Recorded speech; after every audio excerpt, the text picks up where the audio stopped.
चलिए बात करते हैं महासंग्राम की। महाराष्ट्र में नामांकन के आखिरी दिन का नजारा किसी T20 मैच के जैसा था। रोमांच ऐसा कि मानो मैच का आखिरी ओवर चल रहा हो। वजह नामांकन के आखिरी दिन तक महायुति और महाविकास अघाड़ी में उम्मीदवारों के ऐलान को लेकर रोमांच बना रहा। आखिरी दिन दोनों गठबंधन ने अपने अपने पत्ते खोले। महाविकास अघाड़ी में सीटों को लेकर नामांकन के आखिरी दिन तक मंथन का दौर चलता रहा।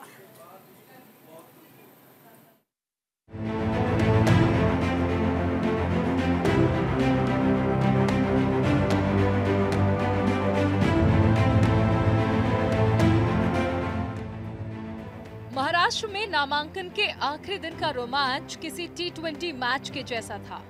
रोमांच ऐसा मानो मैच का आखिरी ओवर चल रहा हो।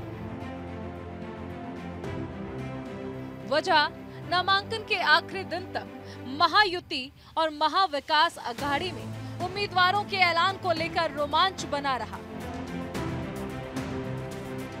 आखिरी दिन महायुति ने 4 उम्मीदवारों के नाम का ऐलान किया। बीजेपी और एनसीपी ने अपने दो उम्मीदवारों के नाम की घोषणा की।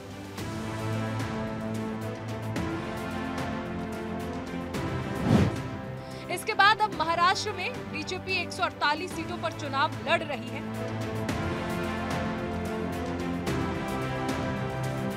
एकनाथ शिंदे की शिवसेना 78 सीटों पर चुनाव लड़ रही है।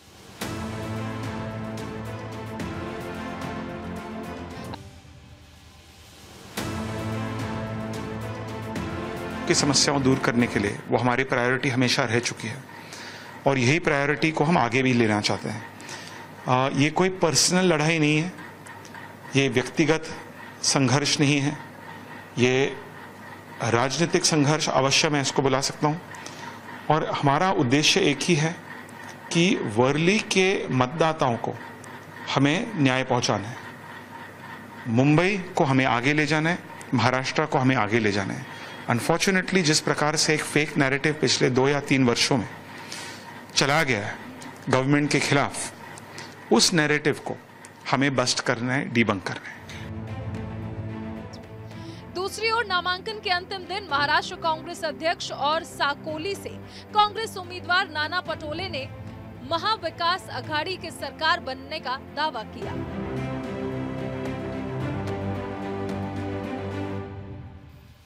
नाना पटोले ने महाराष्ट्र में एक तरफा चुनाव होने की बात कही।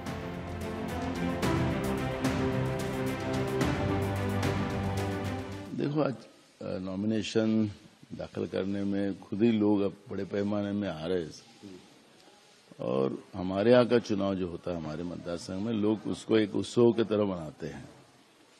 और ये चुनाव वैसे भी एक तरफा होगा यहाँ का, हमारे क्षेत्र का। और महाराष्ट्र में जो स्थिति आज है, महाराष्ट्र में महाविकास अघाड़ी की सरकार बनेगी और जो महाराष्ट्र में जो सरकार है, हाल जो सरकार है, जो बीजेपी एकनाथ शिंदे वाली, वो सरकार ने जिस तरह से महिलाओं पे अत्याचार किया, किसानों पे अत्याचार किया, जो पढ़े हुए बच्चे हैं उनको बेरोजगार किया, हमारे यहाँ के उद्योग गुजरात में भेजे, महंगाई की वजह से लोग परेशान हैं। तो ये सब चीजें जो महाराष्ट्र में है, तो केंद्र की और राज्य की सरकार के विरोध में लोगों में गुस्सा है और वो गुस्सा आपको ये चुनाव में देखने मिलेगा और महाविकास अघाड़ी की सरकार बहुमत में महाराष्ट्र में आएगी। कांग्रेस छोड़कर हाल ही में शिवसेना का दामन थामने वाले संजय निरुपम ने दिंडोशी विधानसभा क्षेत्र से महायुति के उम्मीदवार के तौर पर नामांकन दाखिल किया। इस दौरान उन्होंने दिन रात लोगों की सेवा के लिए काम करने की बात कही।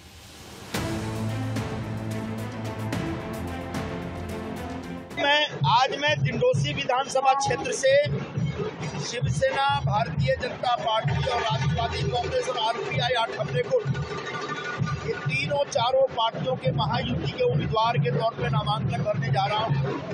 और मेरा ऐसा विश्वास है और मैं ऐसा वचन देता हूं कि पूरे दिंडोशी विभाग के सर्वांगीण विकास के लिए दिन रात काम करूंगा।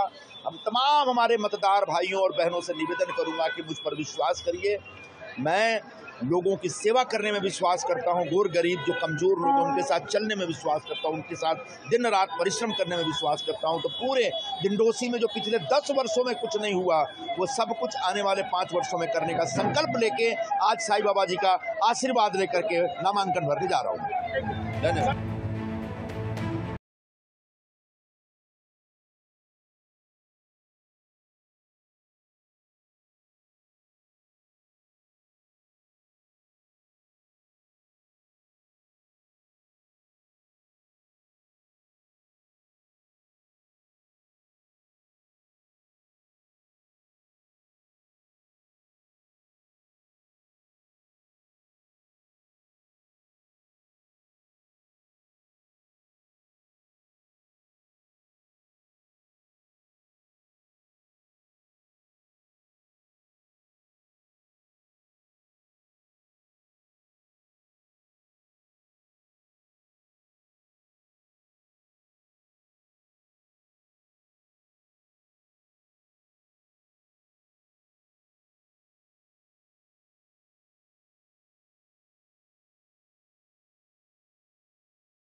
तो 2019 के महाराष्ट्र विधानसभा चुनाव की बात कर ले तो बीजेपी और शिवसेना गठबंधन ने मिलकर चुनाव लड़ा था।